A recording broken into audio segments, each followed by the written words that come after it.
Good morning, everyone. Welcome to Coffee with the Mayor and City Manager. We are glad to have you here. I'm Mayor Cal Sheehy, joined by City Manager Jessica Knutson. Merry Friday.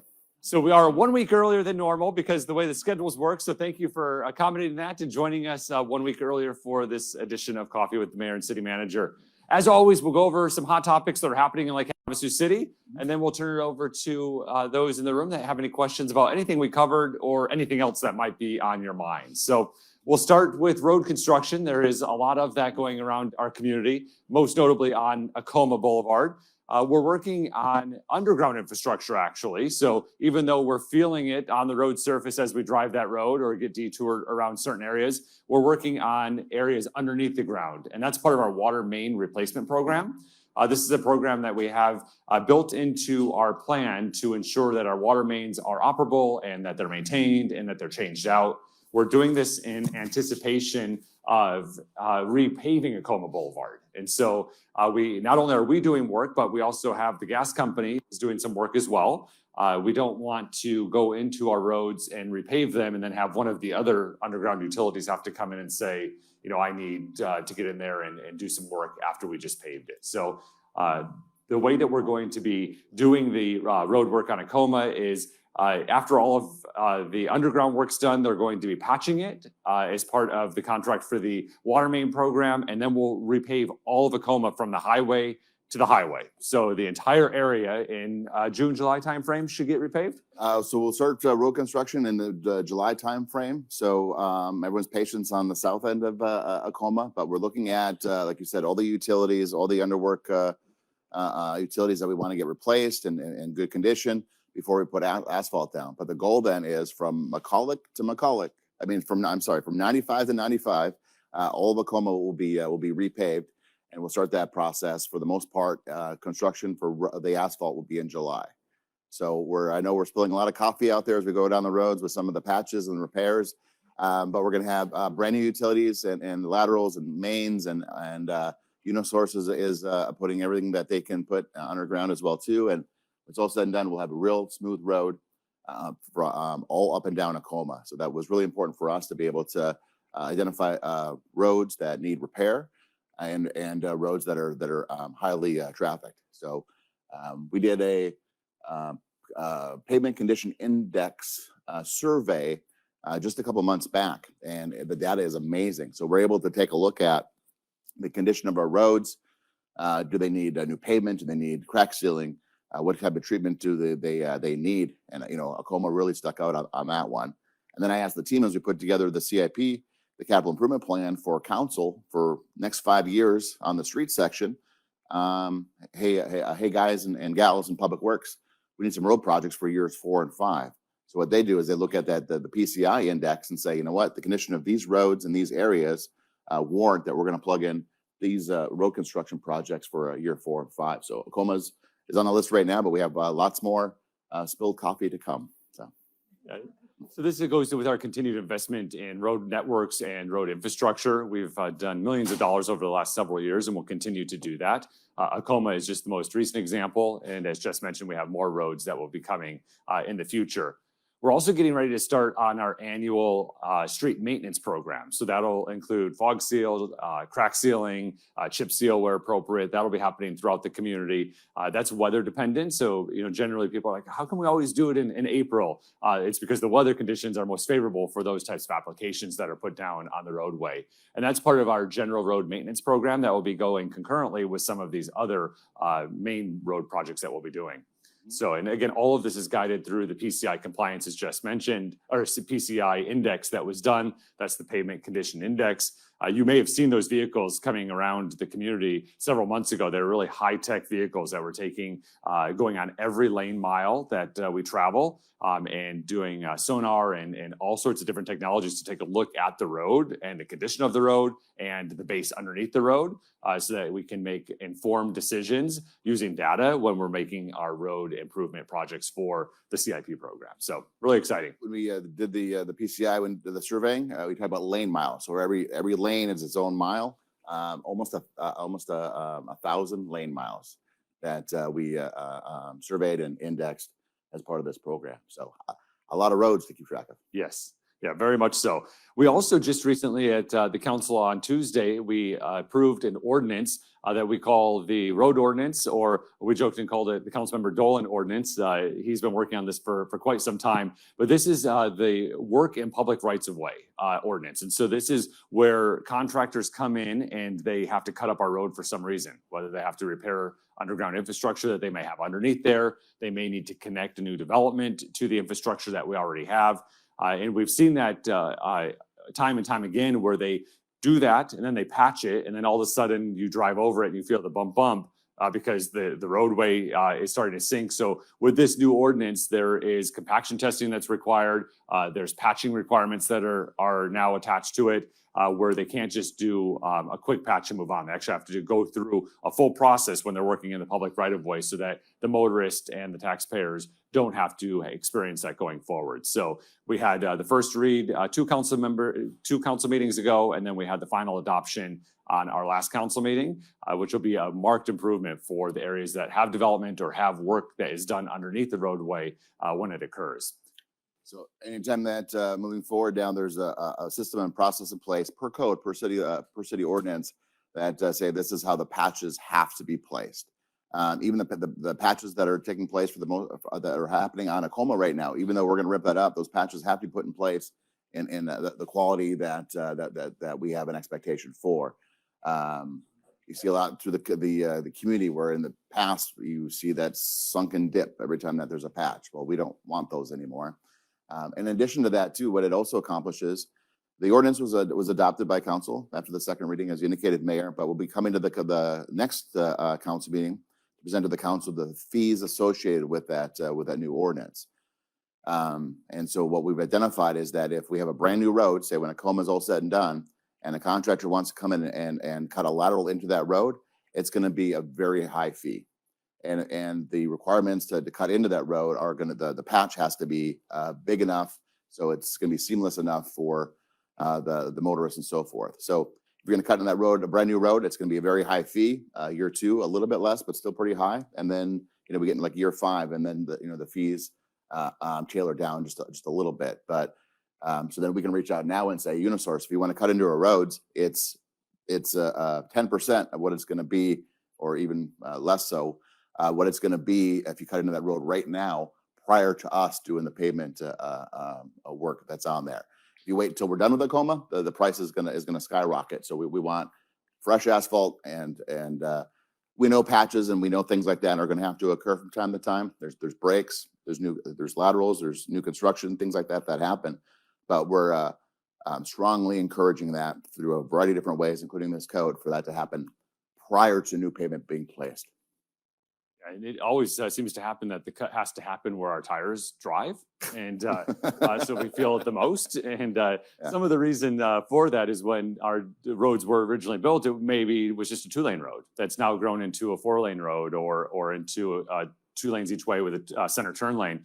So as the road grew, the original infrastructure that was put there, it wasn't anticipated that we would have to grow that road at that time. And so now all of the underground infrastructure literally is right underneath our tires. So that's the reason that it happens. And with this new ordinance, we can make sure that it's still a smooth drive for all of our motorists as they go through. And like I said, we've been working on it for a really long time, but Councilmember Dolan has been really championing this effort for many, many years. And we're able to get together and come up with something that I think is going to work for everyone and makes a lot of sense now that we're investing so much money into our road infrastructure and underground infrastructure as well.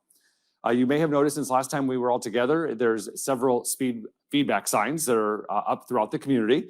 These are the flashing signs that are flashing at you that you're going too quickly as you approach them. And then as you see that sign, you start to slow down, and then it puts the actual speed limit that you're going there.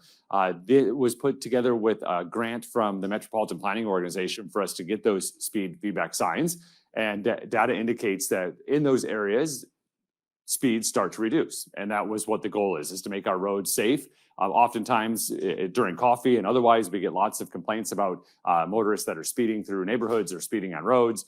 We need more traffic enforcement from our police department, which we do all of those things, but we can't keep up. There's lots of roads and there's lots of people that have a heavy foot. And so this is something that can help augment that and help reduce speeds and remind the motorists to drive safely when they're going through our community. Just from personal observation, I've seen them work. I'm not a really quick driver. I try to go around the speed limit. But it slows me down every single time. And I see brake lights every time I see one of those speed feedback signs coming when I'm driving on the roads. Just I don't know if you have any thoughts on those new signs that came in. Yeah, so that's I mean the studies show, and we're witnessing that behavior when sometimes you just need a reminder of a sign blinking at you to say that hey, you're 5 over, or slow down, and what that looks like. So that was a grant that we got through the Metropolitan Planning Organization. So which is an organization closely tied to the city that we work in partnership with, a separate entity, but we work in partnership with. So that we can identify studies and dollars and things that can improve the safety within the community.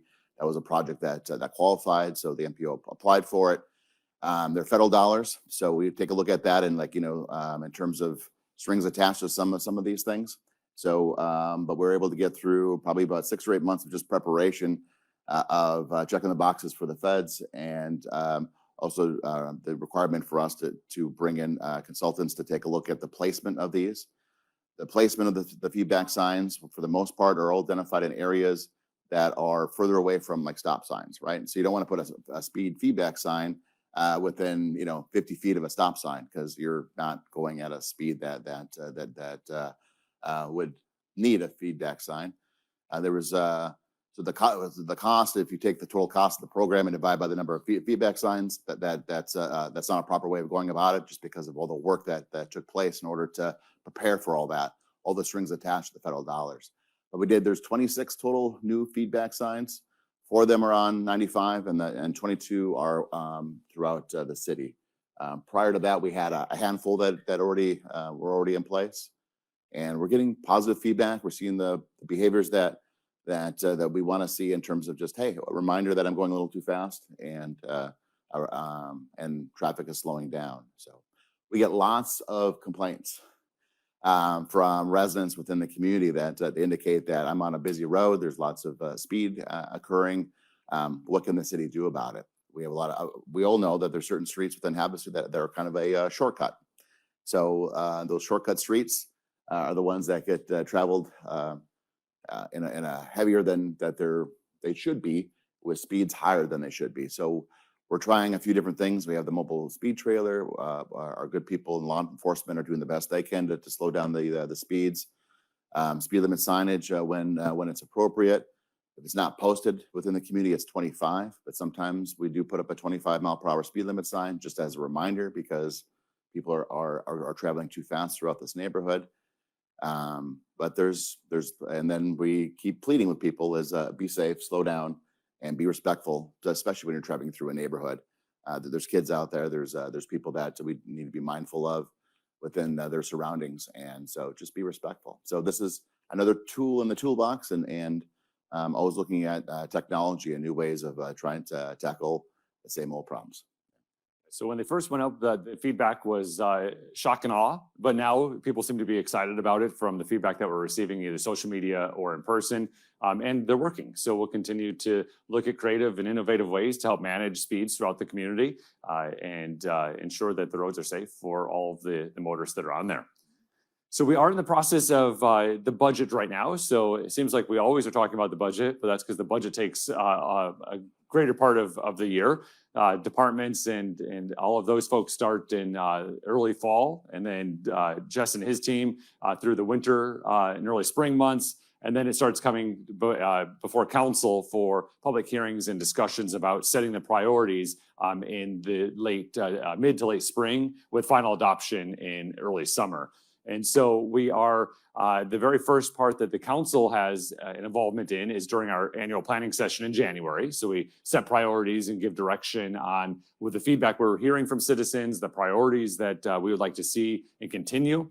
And then we also talk about our CIP budget, which we have a base where we start from our CIP, because every year we approve a 5-year CIP budget with a focus on year 1, which would be the current year that we're in. But we know what's coming in year 2, 3, 4, and 5.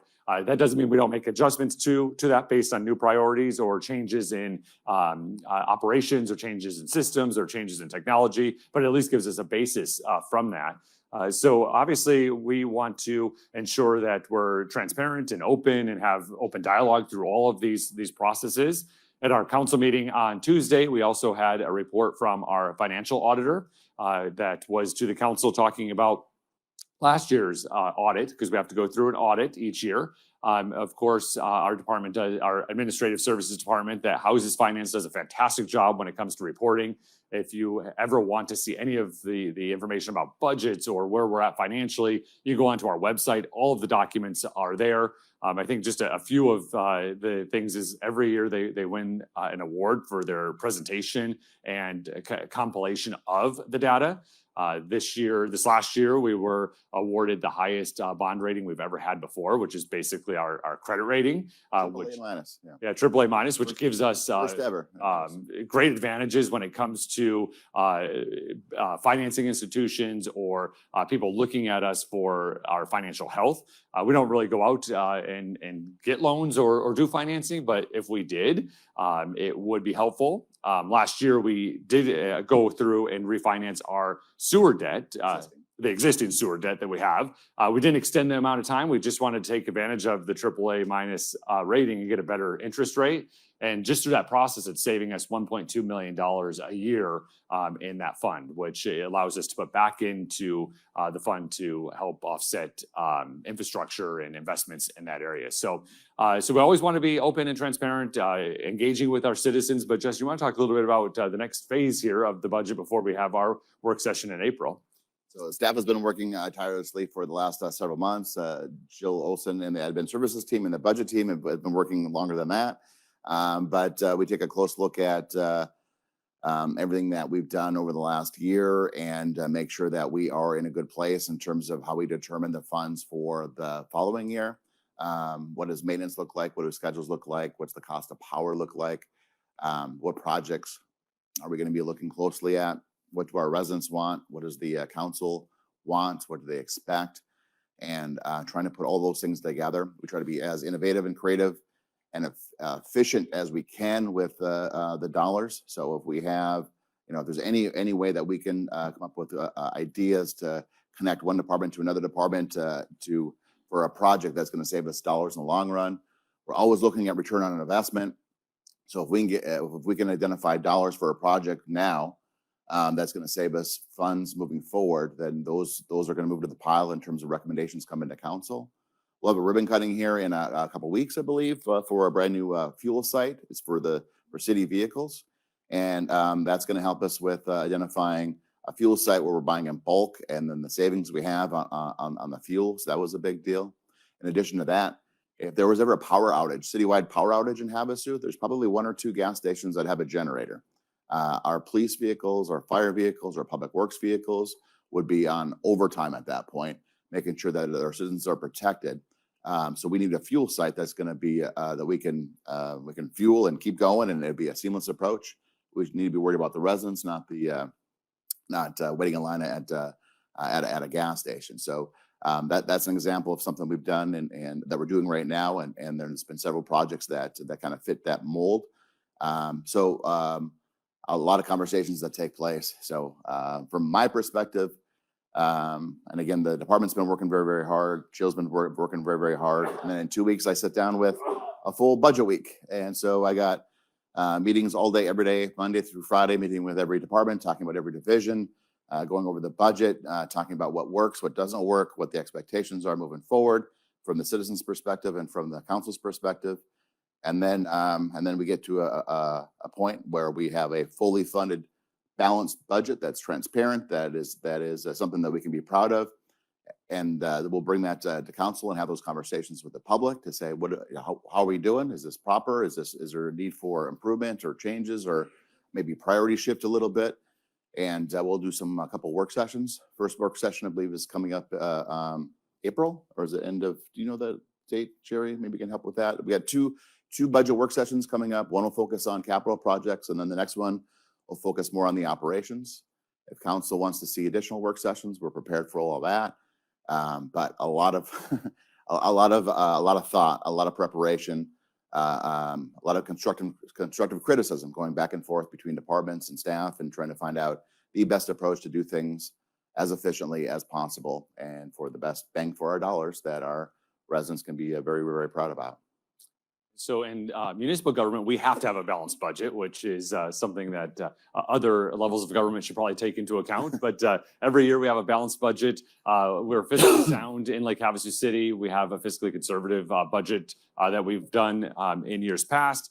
For 8 years, we've had the property tax levy rate has remained the same. So we have not increased the property tax levy. We've done no debt financing to do any of the projects or any of the operations. We pay as we go with money that we plan and allocate for based on the priorities that we hear from our residents and the priorities set by council as we go forward. So we continue to expect that to occur because we've been planning for those expenditures through the last several years so that we're able to do the things that you're seeing today based on the feedback we received from our residents.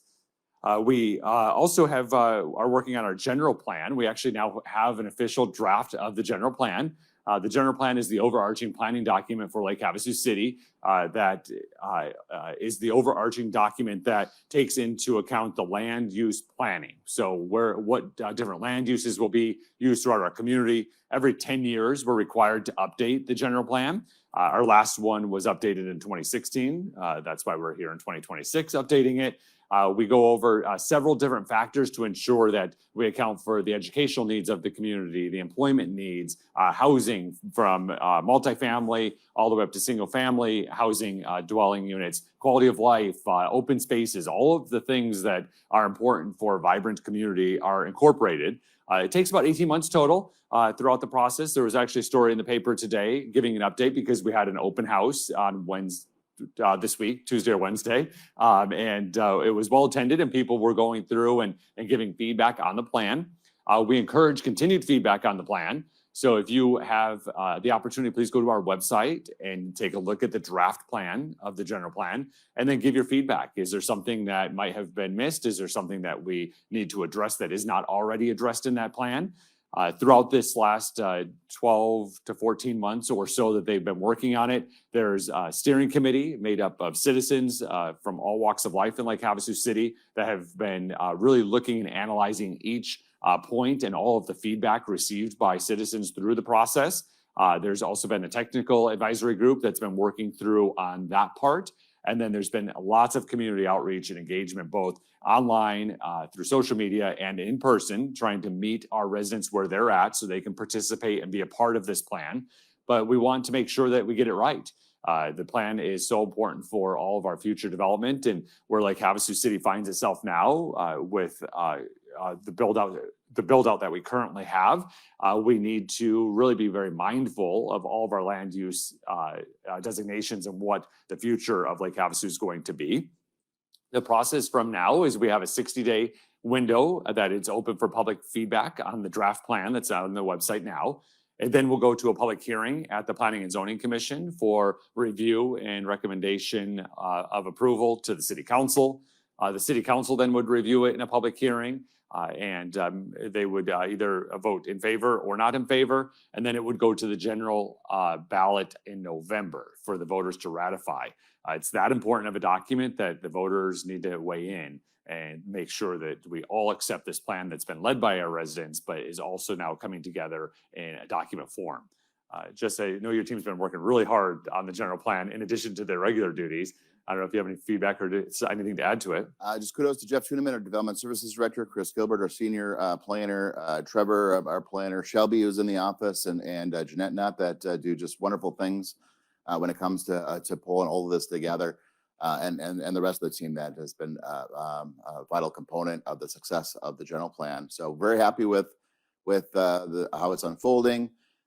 We have countless, probably 30 plus different opportunities that we've been out, in addition to the website, that we've been out trying to engage the public, whether it's at a special event or a open house at the library or every opportunity we can to try to engage.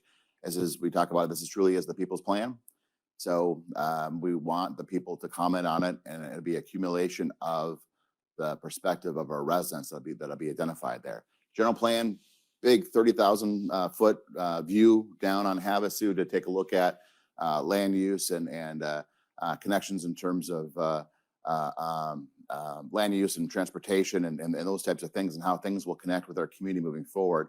It'll have an impact when somebody might come into the city and want to do something different than's identified within the general plan. There are steps and measures that need to take place, and that's the whole concept there, right? That we identify a general plan as a community, and if we want to change that general plan, that's part of the process. But there's so many extra steps that take place that need to be there.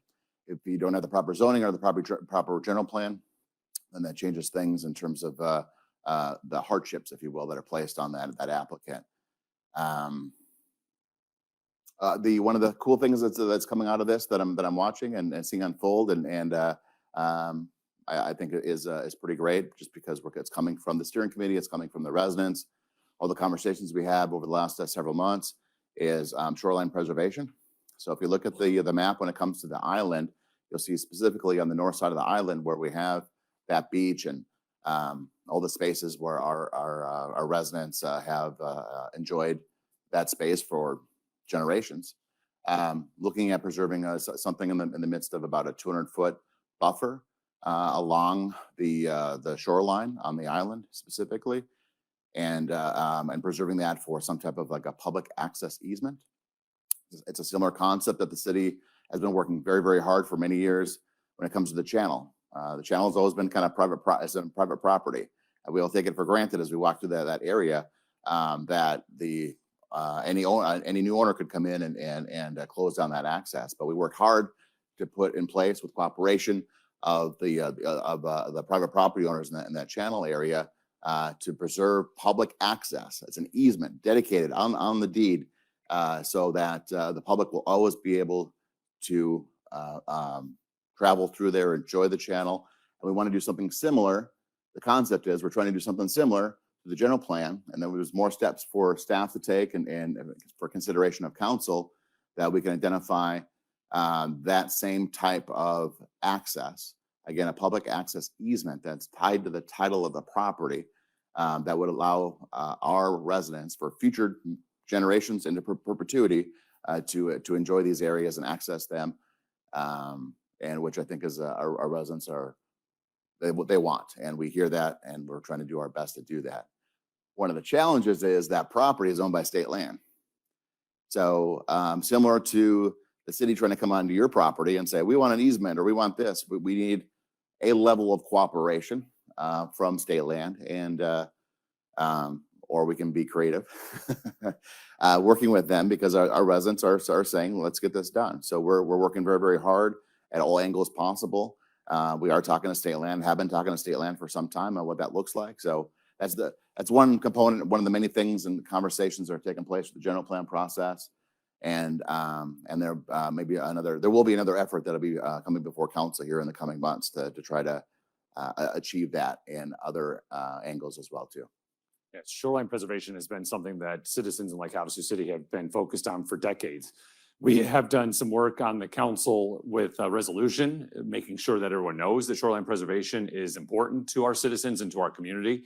We did that about 2 years ago. Our previous general plans and island-specific plan had language in it that we preserve the shoreline.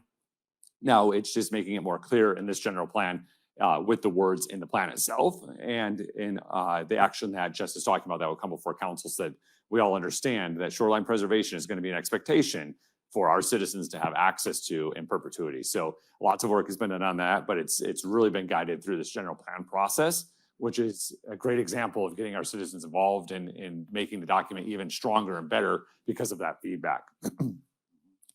We also are coming on Main Street Commons, the downtown gathering place is coming to a close on its construction phase. Jess, if you want to talk a little bit about what's happening down there and when we expect it to be open. Yeah, based on the recent council award in the last couple of months, we're looking at the completion of the construction of Main Street Commons. So you're seeing right now, the construction of the bathroom facilities, and those are on budget, under budget, and on time. And then the construction of the concession building that's taken place on the other side of the property, and then the placement of 7 more shade structures, or shade panels, I should say, that will be placed up in that area. At that point, we'll have restrooms, we'll have the ability for the vendors or those that are organizing events at that area to sell food and drink. And we'll be set up in a place that hopefully we can all be proud of. The restrooms and concession building will be done first, with those will be done in April, and then it will probably be extending a little bit into the May timeframe for the shade panels themselves. But just in a couple months, that construction at that site will be completed. Yeah, the feedback we're receiving from event organizers and event goers in that area has been very, very positive for Main Street Commons. We've had Winterfest use the space, also First Friday has used the space, and it flows very, very well from that perspective. And then we also just see general users down there, hanging out with their dogs or their families, or together just gathering, which is what that area was envisioned for. We've had some feedback about the grass. The grass is dormant right now for the winter time because we have construction vehicles on it. We didn't want to invest the money to overseed that area. We will do that in future years when we don't have construction vehicles that are also trying to work in that same area. But so far the feedback's been really fantastic, and it's great to have it open and have a downtown gathering space that we can all enjoy. And as just said, hopefully be proud of for many generations to come. Looking forward to many more events there. We also, this last week, did the water master plan at the city council. Jess, do you want to talk a little bit about the process of the water master plan and then what that document does for our team? So the water, people say, what's our water infrastructure look like? Do we, our water treatment plants, what's condition is that in? If a developer would come and build, north of Lowe's and try to tap into the city's system, what would that look like? What would be the impacts of the water system itself, based on some type of proposed construction? How many lift stations do we have, and pumps that produce, that push the flow of water through our system? How many water tanks are out there? What are the condition of those types of things? And based on projected population, what should the city be doing to make sure that our water flows and our systems in good working order? If somebody wants to come and look at Havasu in terms of tapping into the system, there's a document we say, here's the things you need to do that would to make your project possible if approved by the city. So very, very important that when somebody is tapping into our system, that the existing users are not paying for those improvements, or not paying for anything that we tie to the new growth. Growth pays for growth. That's been the marching orders I got here on day one. Something that I feel very strongly about when I got here as well. So the match was great. But growth pays for growth, and we'll have we now have a wastewater master plan that council approved a couple months back as well, and a water master plan that allows us to identify our systems, the condition of our system, what we need to do to make sure the system is in good working order, and what the impacts would be if we tapped into that system in any way imaginable moving forward. And that plan is it's good for 10 plus years. So we want to make sure that we're solid in terms of what this looks like. A good operable, a good efficient operating city is going to have these types of plans in place. So we hear a lot from we have plans that we get, we're just spending money and they're collecting dust. These plans are vital for the success of the city. We need to have a plan in place so we're not reacting every time something happens. We put that in context over the next 10 years, and we have a plan moving forward on the improvements needed. The dollars are spent wisely with a plan in mind, and it's very, very proud of the Public Works with the studies that we do. We also have a stormwater drainage master plan that was recently updated by council here about 4 or 5 months ago. If you want to know what wash improvements are going to occur in Havasu, we take a look at the condition of all of our washes, and we list them all. We tie projected cost associated with all those. We talk about the impacts of what a poor wash can do in terms of property damage. We have walls and fences and houses that will fall in if we're not making these improvements within our wash systems, preventing flood damage, making sure that when a flood event does happen, that it's happening in a way that's not going to impact travel throughout the community. But these master plans are vital for our success. They also allow us to apply for grants. Some of the things that, filling out a grant application, they want to know, do you have a plan to spend this money? Are we just giving you a check for a project that you don't know anything about? No, we have plans in place. We know what we want to be for the next 10 years, and we want to put all these things together. I got a question the other day, like, we have an airport master plan. What good did that do us? About $30 million in FAA grants. So that was money that was well served. So it's just very, very important for us to make sure that we have a game plan in place as we move through these things. We're all on the same page, and we can all coordinate our efforts, right? What we do for the water system's got to be connected to the wastewater system and so forth. So, but yeah, very, very proud of the team. The outcome of that master plan is phenomenal. If you want to know about our water system, take a couple hours and read and skim through that and read through that. It's phenomenal, and it's available on our website as well. From an operational standpoint on the water master plan specifically, is that, these are very complex systems. So if we needed to get to infrastructure, we needed to repair something, the parts aren't always available. We have the largest horizontal collector well in the country. And when we needed to do some work on that, we had to wait until we could find the right people and the right time that we could take that horizontal collector well offline to be able to do so, which took a few years of planning. And this document allows us to do that. So we want to make sure that we always are providing quality, good water that meets the standards for our citizens on a regular basis. And the only way we can do that is if we have these plans in place that help make informed decisions when it comes to our capital improvement plan budget, as well as the timing that's going to be necessary based on use and flows that we have and the system mechanics of that. And then, as Jess said, one of the byproducts, which is an amazing byproduct, is the availability to get grants and grant funding, because you can show the granting agency that we have a plan in place. These are the things that we've done and the steps we've taken, and they are more apt to score us highly for us to be able to receive those grant funds for that. As again, that's just a byproduct, but it gives very clarity not only to our citizens, it gives clarity to those that operate the systems, and it gives clarity from a budgeting perspective to ensure that we're having the right monies allocated at the right time to address that. Real quickly, just mention grants a couple of times. A shout out, kudos to our grants manager, Vijay Sari. I asked her to present at the last council planning session. And part of that, I said, I need to, what's the number? How many grant dollars did the city receive last 12 months? Just the last 12 months, what's the total dollar? A little over $18 million. That's $18 million of outside funding that came into Havasu that's supporting our residents and supporting our systems. So we're thrilled about that number. Yeah, the grants is doing such a great job when it comes to that. But these plans help the grants department be able to achieve some of those amazing results. We also talked on Tuesday about our Parks Master Plan, and it was also featured in the newspaper this morning. The Parks Master Plan is a large document. We've never actually had a Parks Master Plan in Lake Havasu City. So we have amazing park assets. We have an amazing recreation team. But what is the future of parks and recreation, and how do we plan accordingly for that from a quality of life standpoint, from an infrastructure standpoint, and from an asset standpoint? All too often in Lake Havasu City, all of our park development was done as passion projects for residents that were championing whatever that was, all the way from Jack Hardy Park to Rotary Park to the pickleballs today to Cypress Park with the soccer fields. All of them were done by residents, user groups, parents, children coming together and saying, we want or need these things. And then we would work in an effort to do that. We'd focus all of our energies on that particular project.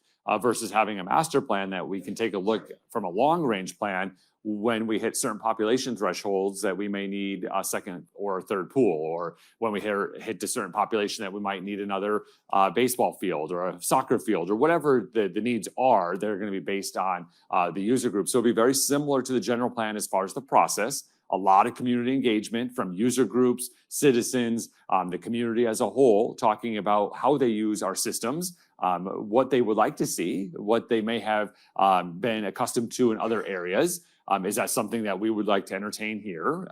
And we would have these large community conversations that would start formulating themselves into Parks Master Plan that would be used in a very similar fashion as the Water Master Plan or the Wastewater Master Plan or the General Plan that we talked about before. Jess, if you want to talk about some of the benefits that it'll have for you and your team. Yeah, so it's like you said, it's similar to the general plan process that's out there. but a lot more fun. It's parks, and that's the goal of what we're trying to achieve within our Parks and Recreation programs and activities and our spaces that are out there. So what we want to do is we want to engage the public as much as we can, cohesively look at our park system, our trail system, everything that's tied to recreation, whether it's our programming and activities and events that are hosted by at the parks level. We want to inventory all that. We want to take a close look at everything that's tied to there, the condition of our amenities. We've been very reactive until the last couple of years, and we're trying to make up as much as possible. We had water fountains in Rotary Park that were 15 years old. Water fountains are good for 8 years. So we've spent a lot of money on replacing water fountains, and then when we're done, we program them. So then in year 7, we know that we have a water fountain that's going to age out here shortly. So how do you plan to make sure that gets replaced? There's a program. We're not just waiting for the residents to complain, which we appreciate the feedback and that occurs, but we're not just waiting for that to occur. We're doing our best, whether it's signage or fountains, and in this case, the park amenities, the ramadas, the playground equipment, all that stuff gets programmed so that we have an understanding of what we have. And we have 17, soon to be 18 parks. There's a small little pocket park up in Foothills I'm referring to as the 18th one. That there's a lot to keep track of in terms of what we have that's out there. And we need to have a plan in place for us to address those things. There's going to be some really cool ideas. We're going to engage the public and what that looks like. Some things are going to be affordable. Some things are going to maybe a plan for, or maybe not achievable. But super cool in terms of what that's going to look like in terms of engaging our public, our kids, our user groups, our adult population, and looking at what that looks like. Rotary Park is probably the park that's visited. What is the park that's visited the most? What should that look like? What should we see in that area that makes the most sense? Whether it might be next month, next year, or 5 or 10 years from now. What should we be planning for? Sarah Park, a beautiful space with lots of user groups, whether it's the gun club or the BMX clubs or the aero modelers, the remote control planes, or the racetrack and the ball fields that are out there. What's the future of that space? Do we wait and kind of piece things together month by month, year by year, or do we have a big picture plan in place that's based on the feedback from our community that guides us in terms of the decision-making process? A lot of times we'll talk about a project in the CIP because we get feedback from a resident. Outdoor pool is the perfect example. We hear from folks within the community that say, you know what, we have aerobics classes and kiddos want to have open swim, and then the swim teams from the high school and the other user groups that are associated with that, and they say that, well, there's not enough space. But we talk about this project with the public, we talk about it with the council, and some of that feedback is like, well, do we truly know that we need this project? And we had 4 or 5 conversations at the council level asking that question. Well, this would allow us, this and 500 other items and projects and amenities that we're talking about, to know that this is something that's truly warranted, or does the public truly need an investment of this kind into that project? So that's the goal in terms of what the outcome or the benefits of a park master plan can be. So we're going to be working very hard to make sure that we squeeze every dollar out of it, squeeze every benefit out of it, and you're going to hear a lot about it over the next probably 10 to 12 months. Is this process? So it's not like a one meeting and done kind of thing. We're going to be out there in the public and going to the parks and engaging the users and open houses and all the rest. So you'll be hearing a lot about the Parks Master Plan. Yeah, so all too often when we talk about the Parks Master Plan, we go onto like the physical assets, like the parks piece of this, but it also is all encompassing of parks and recreation. So the recreation side of it as well. So do we have enough community centers? Do we have enough recreation programming?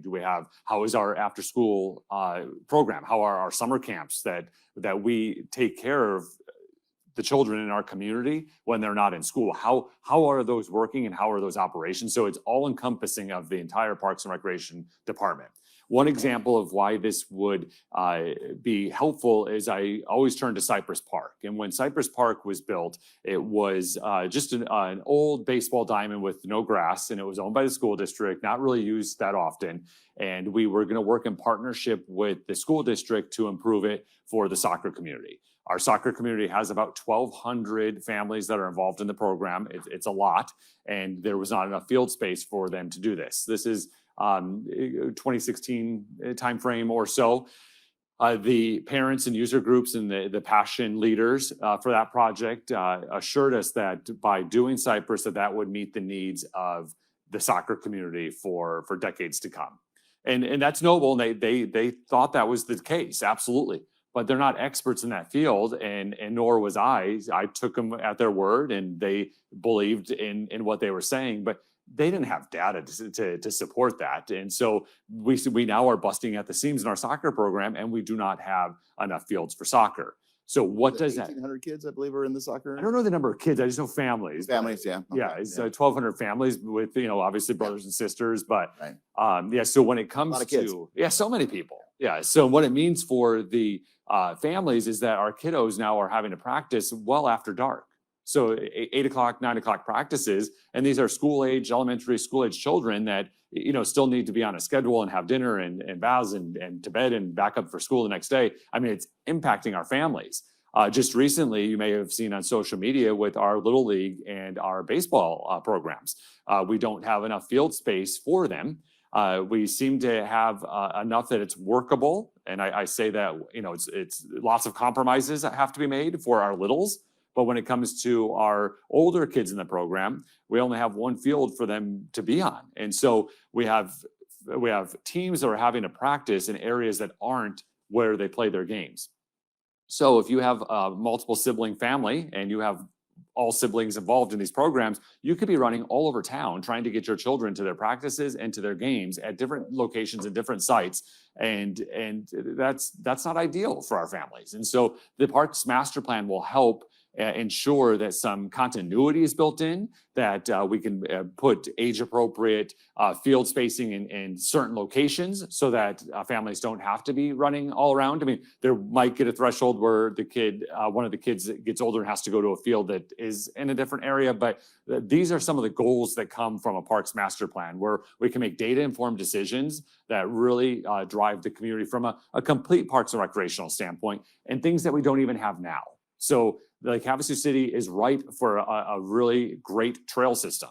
We have some trails, but we're ripe for a great one that connects and has connectivity from areas that you can walk to areas that you can go mountain bike to areas that you can go hike and all have continuity. These are long range plans. So this isn't something that's going to happen tomorrow or maybe in 5 years or even in 10 years, but the groundwork that we lay today will be able to, in decades to come, really guide those decisions. And that's what's so important about a Parks Master Plan. The company that we ended up hiring by vote of the council on Tuesday just recently completed one of these master plans in the city of Kingman. So our neighbor up north. They've also done a lot of work in Arizona. They've done one for Mesa. They've done one for Scottsdale. They've done one for Avondale. One more. Yeah, is it for Avondale, Mesa, Scottsdale, Kingman. Yeah, but there's more in Arizona as well too. Those are the most recent ones. I think the Mesa one is ongoing right now.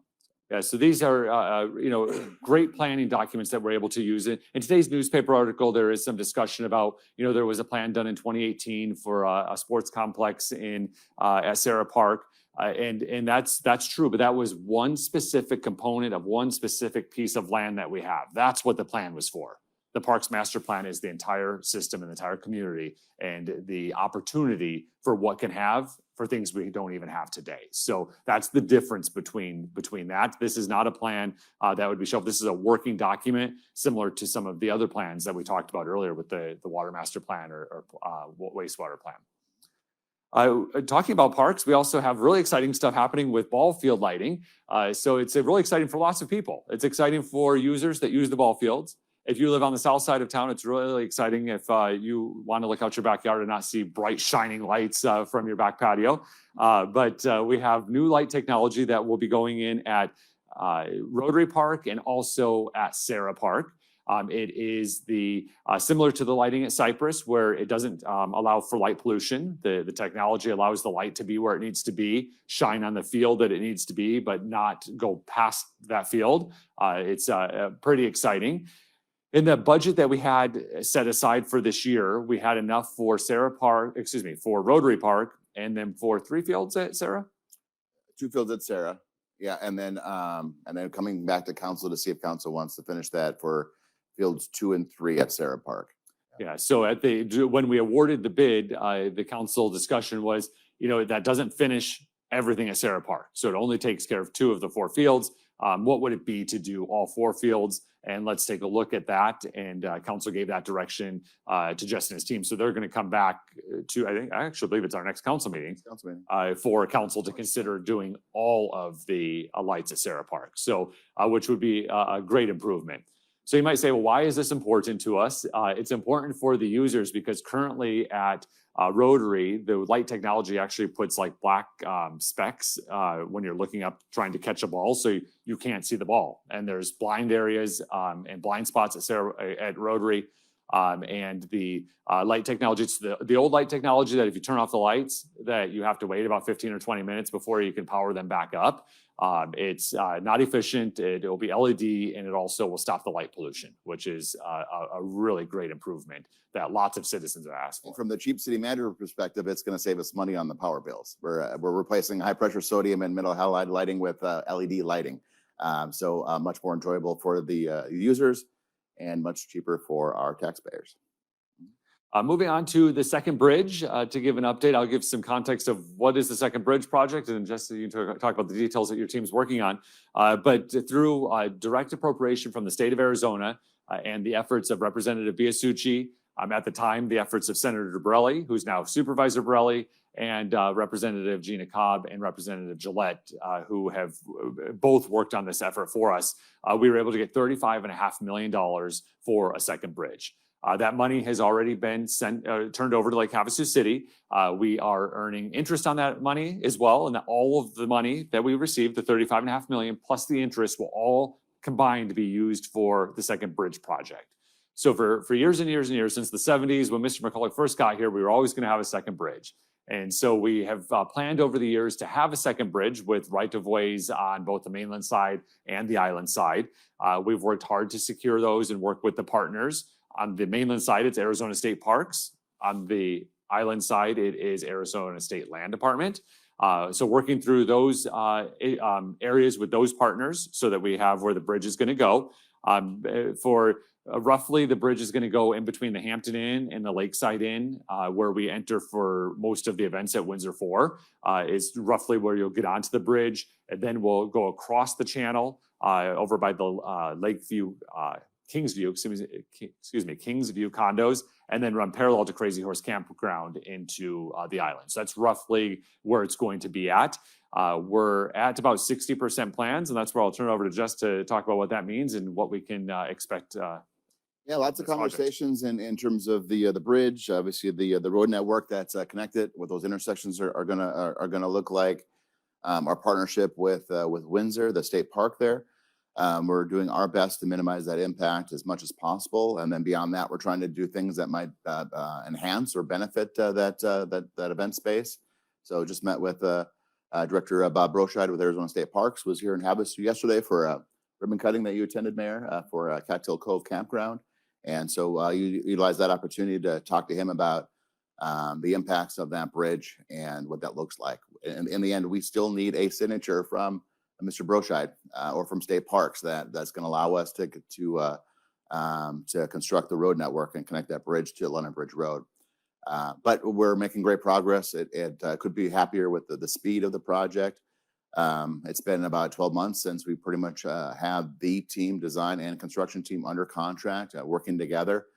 We'll be at 60% design here in a couple weeks. We'll be reviewing that here shortly. That's a big deal. We talk about bridge. We talk about the components tied to it. We also talked about the public access easement within the channel area. The goal here, as part of the same project, is we want to connect the channel, Rotary Park, all the way through past Kingsview, and then connect that into the to Windsor, and connect that into the bridge and allow for access over the channel area, and then connect to the island walking path. How cool is that? If we can connect the Bridgewater Channel walking path with island walking path, talk about trail systems and things like that. That's something we want to make as part of this project. And 60% design, couple weeks. If everything goes smoothly, which it never does on projects of this magnitude, but everything so far has application with the Coast Guard that they have 12 months to review. That's going to come in hopefully here in about June or July. If everything lines up, we could see a groundbreaking. I could have shovels in the hands of our mayor and council, and the public invited to a groundbreaking ceremony by fall of this year. September, October is the time frame. So not too shabby when it comes to getting a design that's tied to a application for Coast Guard, a waterway, intersections, road networks, utilities, walking paths. All of that is part of this design, and we're on the cusp of seeing dirt moved here by the end of this year. Yeah, pretty exciting. So it is moving. Lots of things are happening right now. You just don't see anything physical, but great work is happening.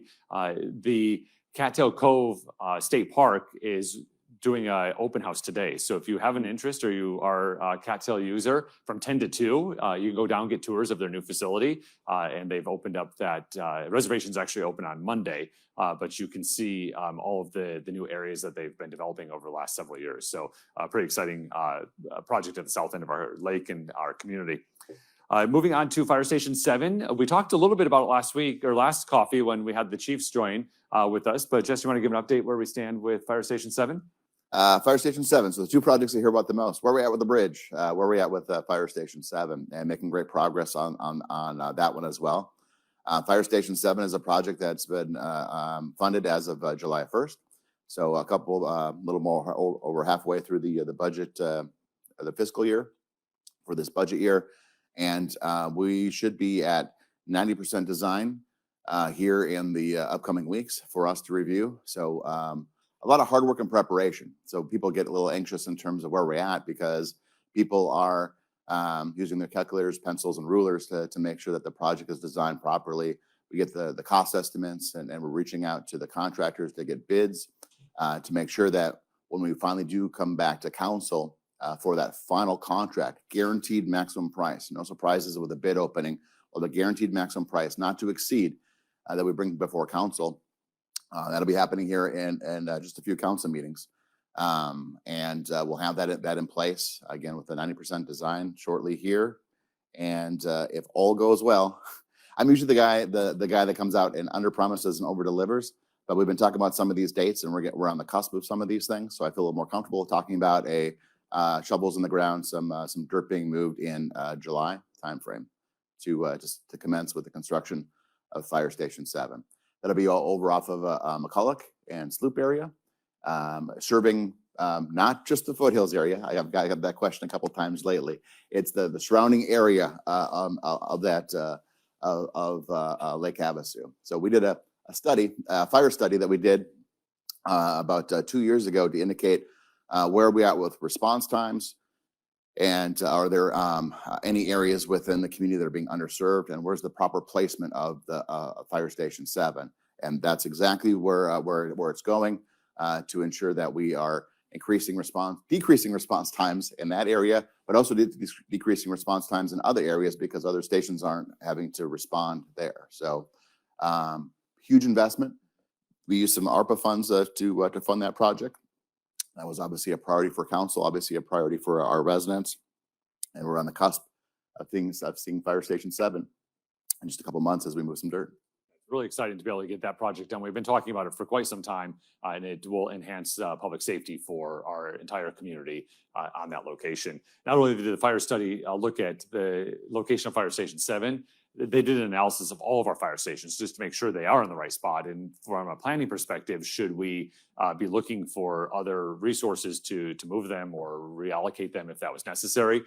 But it actually was confirmed that they're good where they're at with future growth needs in the future. So Yeah, and we just a little quick tidbit because there are conversations about we need a fire station on the island or we need a fire station on in certain areas. What's really important for the placement of a fire station is that you're serving the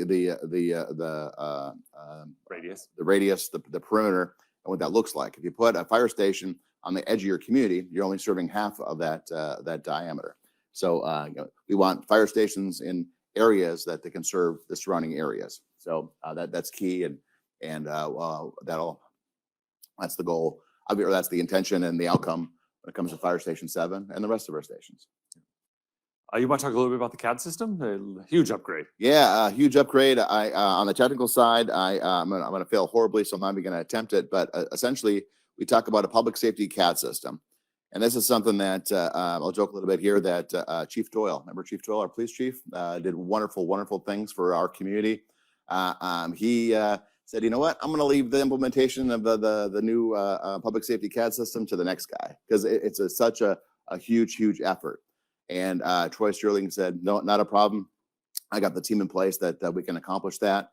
And Chief Palafis, our fire chief, jumped in with both feet and with his leadership. Everything in the background when it comes to the software, the network, the information that is utilized after you call 911 is now is all brand new. So we're having faster response times. The alerting system for our fire stations was also a new alerting system for all of our fire stations was also part of this project or worked in parallel with this project. So when dispatch receives your call, the alerting system that gets to the fire stations, we're now shaving off 20-30 seconds off of response times on fire, getting our EMTs, our firefighters out the door as quickly as possible.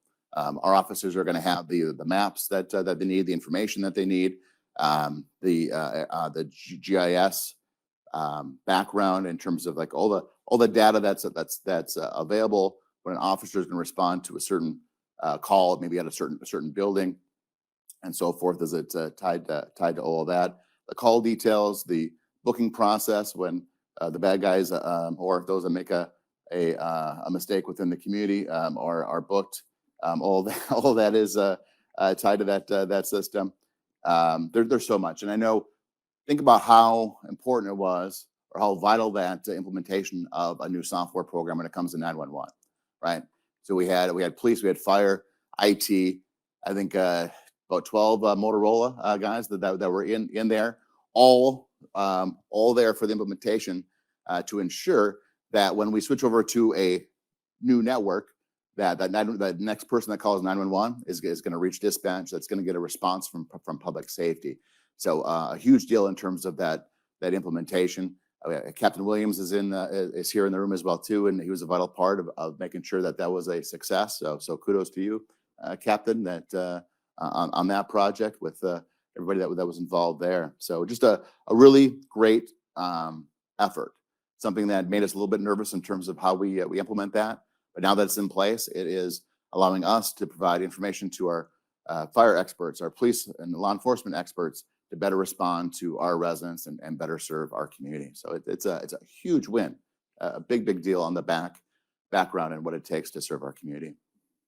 And that we haven't really heard much about it anywhere else. It shows that the implementation was spot on, that the team was right, and all of the things occurred the way they were supposed to, and the 911 calls were being answered, and folks were being dispatched to take care of them. So really exciting update to the ability to continue to serve our citizens.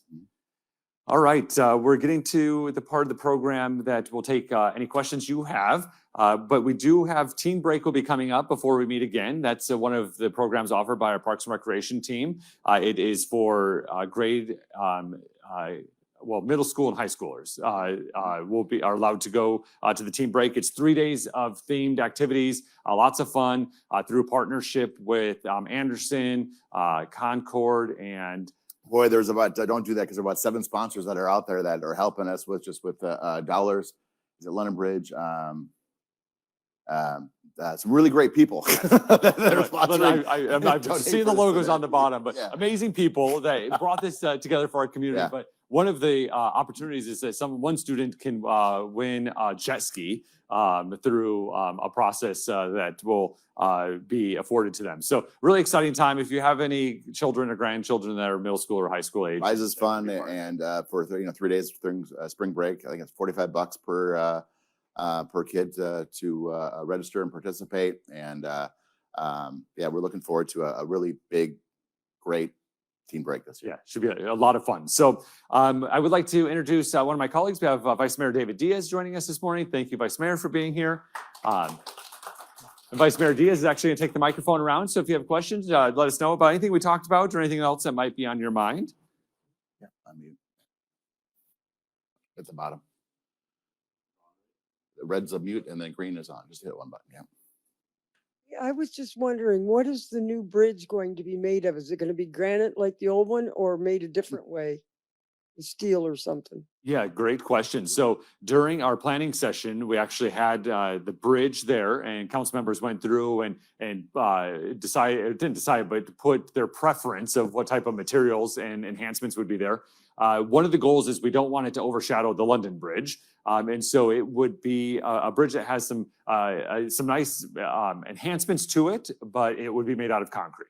Concrete and steel. Okay. And then doing our best to make sure that it looks nice, it's symmetrical. The lighting system and so forth is placed in a way that we can all be proud of. But yeah, concrete and steel, and with some nice amenities on there. On the lighting side, I think we're looking at like rather than the light poles that go straight up and shine down, that we'll have like a lighting system within the structure itself that's shining down or shining up through the road system. So it little less light pollution in terms of how that bleeds off, but making sure that pedestrians and motorists will be able to travel safely on that area. Mm-hmm. Good morning, everybody, and I'm sure that this is going to be such a surprise to everyone that Allo is shutting off our TV tomorrow. Does everybody know that? We have a new TV group coming in, and Cindy connected ours somehow last night, and we have television today. That looks entirely different than anything else. But I need to say that we were so thrilled to see Allo come, right? We couldn't wait till those green trucks started working in our area. Well, they're not going to have Channel 4 any longer. And I'm sure the city knows that, right? We went down immediately and talked to Allo, who says it's really not our problem anymore. Yeah, right. But they did say the new TV thing is international or something, and our city is just too little, I guess, to be international. So are we working towards anything? Because I love at night, I can watch the council meetings on the air. Yeah, no, thank you. It's funny, I was at an event yesterday and I had just learned that myself. And so this morning I packed up all of my equipment so I can go do what Cindy did for you and make sure that we still have TV. So what is happening is Allo is not going to be providing the TV anymore. They're going to work in partnership with DirecTV. And it's going to be similar to any of the other streaming services. So if you use Netflix or Prime or Hulu or whatever you may use, it now will be an app on your television to get to DirecTV, which doesn't allow us to have the community channel on there. But using the same app technology you're using to get to your now DirecTV app on your television through your smart TV, you can use the YouTube app that's already there, and all of our meetings are on YouTube. So go to the Lake Havasu YouTube channel, you can watch us. You go through our website and watch us streaming, but everything is going to streaming, and that's really what, the way that we watched television when I was a kid. The remote control was me. My parents would say, yeah, I want to change it to, we had 13 channels to choose from. You too. Yes, and so we would change it. Then as I got into like grade school, we had a box with the real remote, but we always had to watch through the commercials. People don't want to do any of those things anymore. So it's just, change can be hard, but they're still available. We're still accessible. It just won't be through a television channel. Will be available on the YouTube app or another app. Technology changes where the TV companies used to have a franchise agreement with cities and towns in exchange for the use of right-of-ways to put their infrastructure in place. We'd require them to do a few things, and one of them is to provide government access in terms of the channels that are out there. So the convenience of now streaming has changed that. So now it's all Wi-Fi and much different in terms of it's brought to you by the internet as opposed to the broadcast TVs that are there.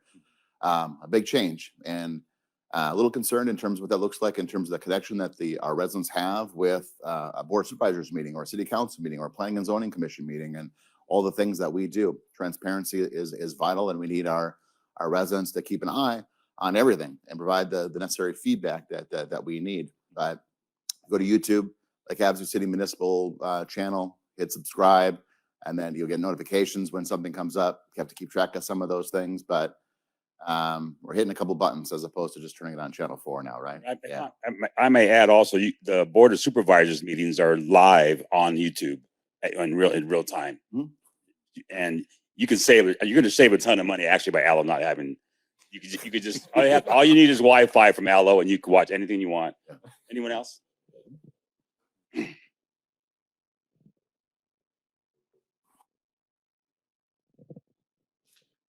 Good morning, Mayor and Jess. Morning, Bonnie.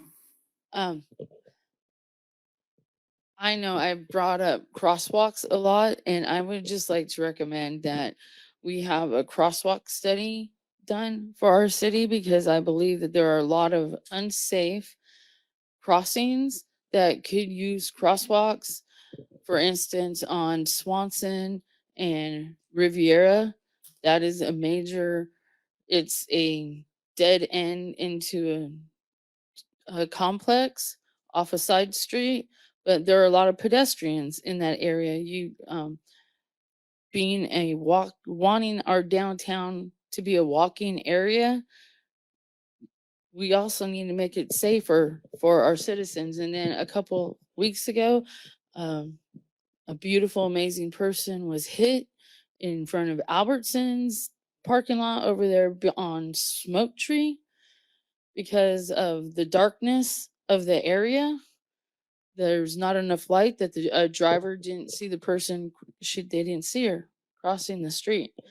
And I know on Tuesday night I recommended that you guys put one of those crosswalks signals that are on a coma that I've never seen ever used.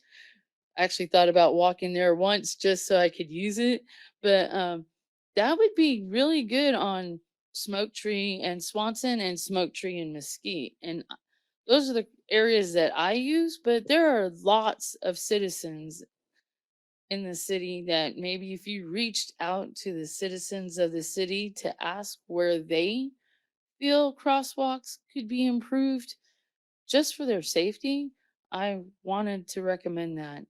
Yeah, thank you, Bonnie. It's we actually have good news on that front. So funny, I was coming from the airport area yesterday back to City Hall, and the Pima Wash beacon was on, and I thought about you because you mentioned it on Tuesday's council meeting. I'm like, Bonnie would be proud. It's on right now, and everyone was stopping. So that was great.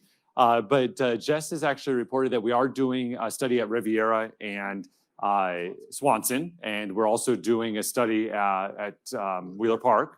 And so, so two of those areas for crosswalks we're looking at based on feedback that we've received from you and from other citizens. And so based on the results of that, we'll be able to make a determination if we're able to do that. So two very, very small analysis when it comes to those two areas. So Riviera and Swanson, and then the Wheeler Park area. So we need the engineers, we need the traffic experts.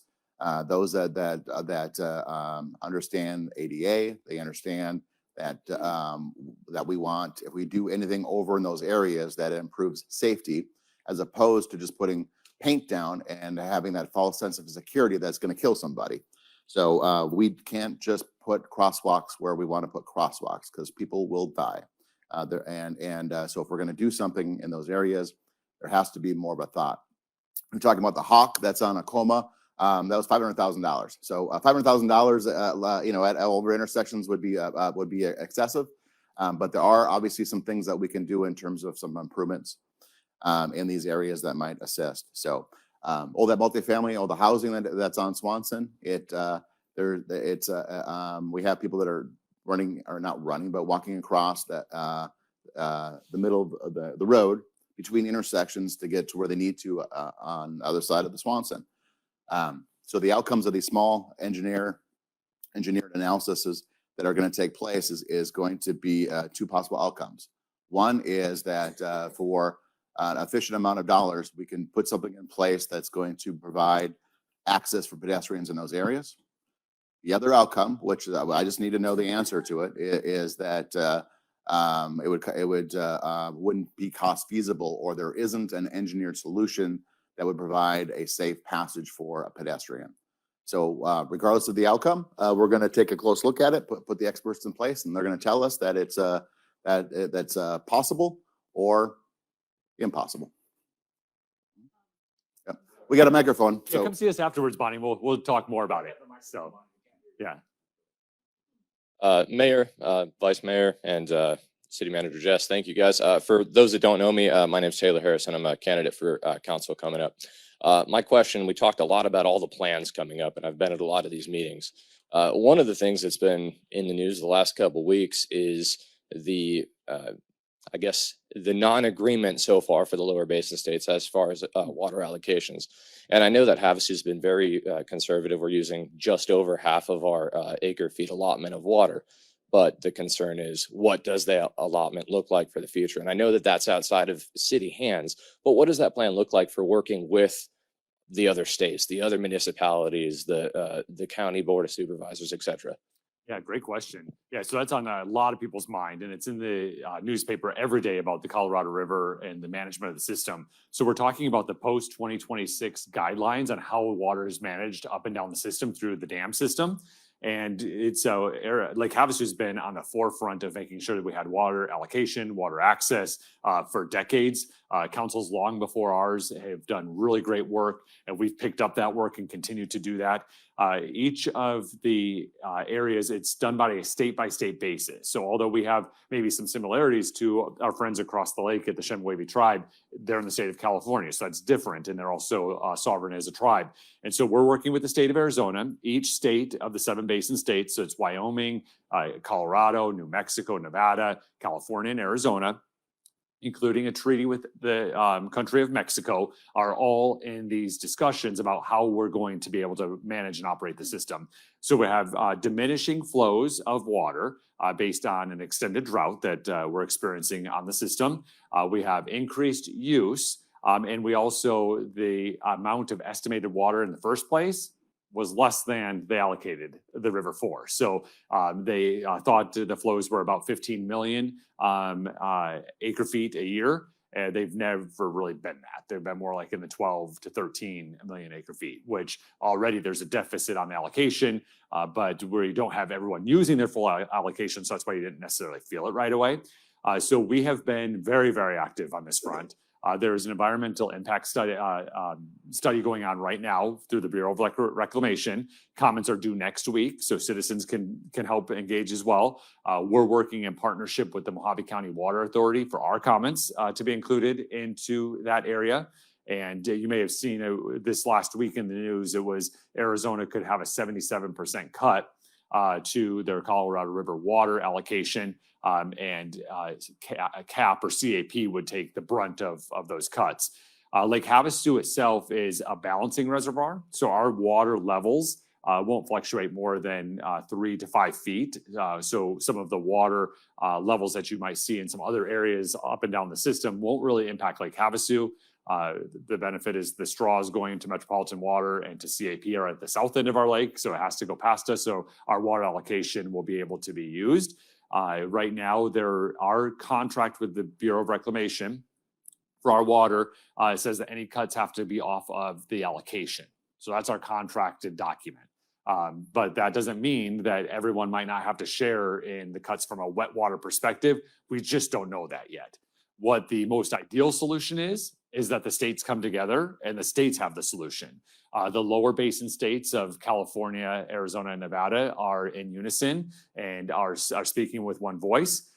The upper basin states are also in unison, speaking with one voice. It's just a different voice. The loudest of those voices is Colorado. And so there are some issues. And so the federal government has to potentially step in. Hopefully we don't go to litigation, which Arizona is prepared to do.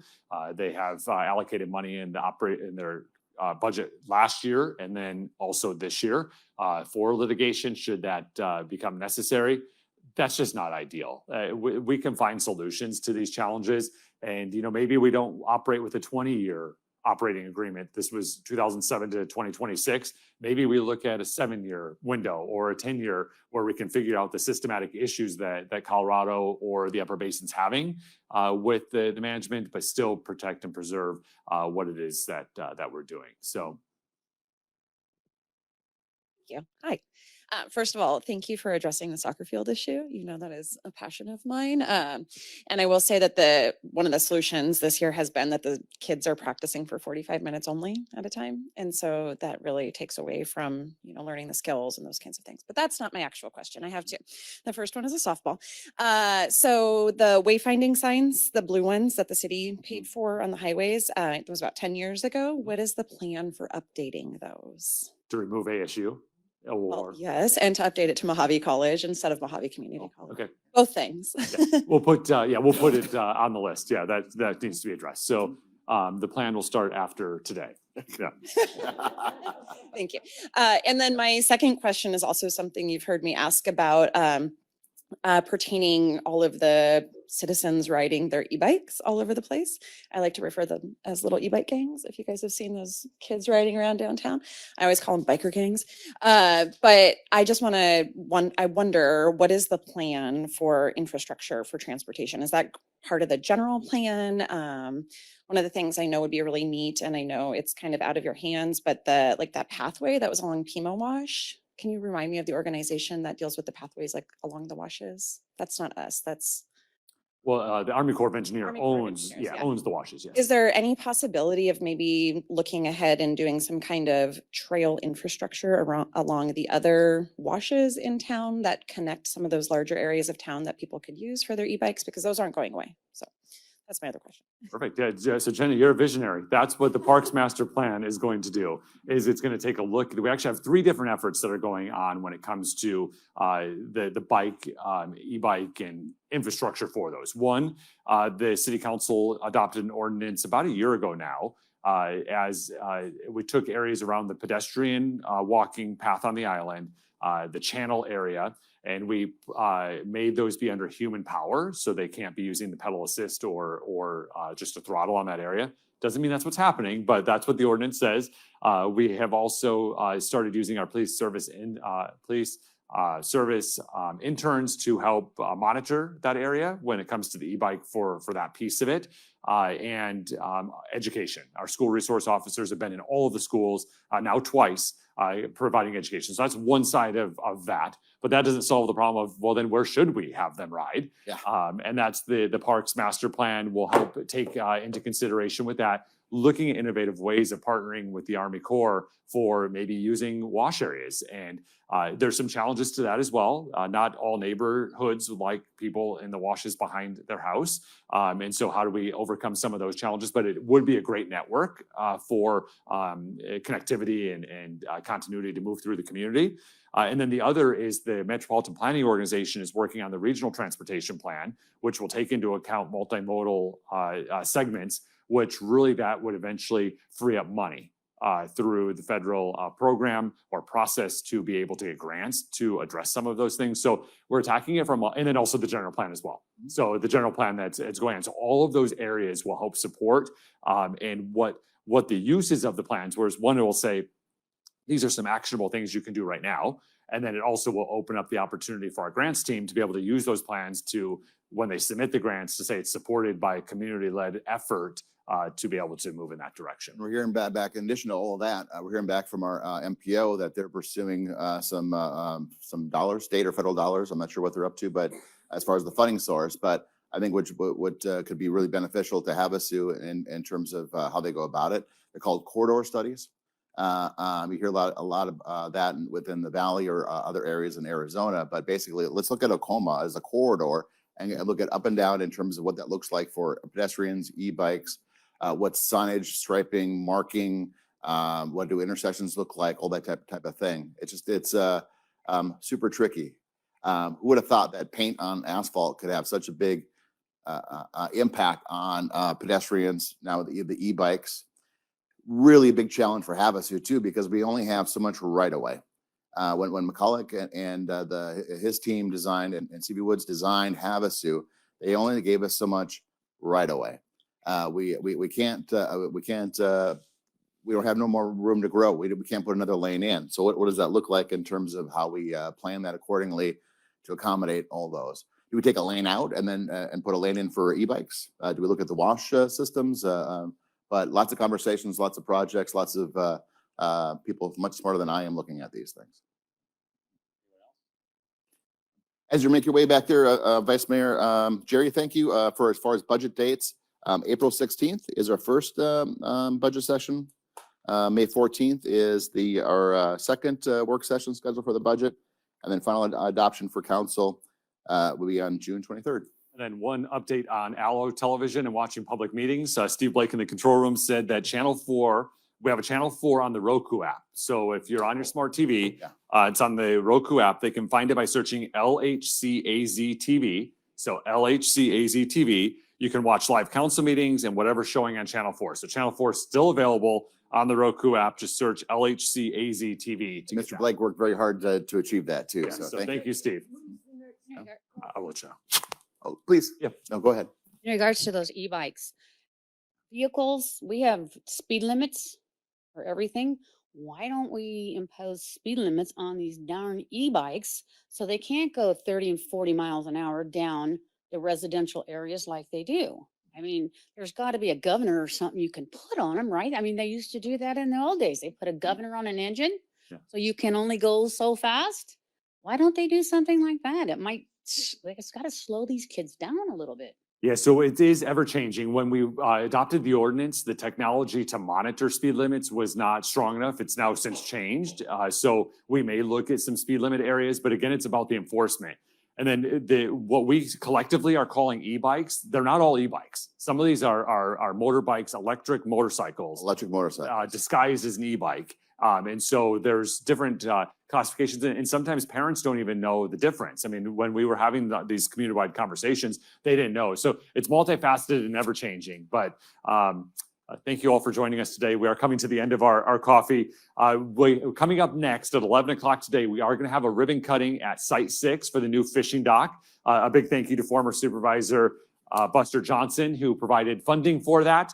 So Site 6 is at 11 o'clock. Come join us and you can see the new fishing equipment that we have there. Our next coffee is going to be a week earlier as well. It's going to be on Friday, March 27th, and that is because of the Good Friday and Easter holiday weekend that we'd be up against. So March 27th. Week early again next month. Yeah, another week early. Then we'll get back on schedule. So our fun facts for closing today is going to be Site 6 related. So Site 6 was officially known as the Lake Havasu Auxiliary Field number 6.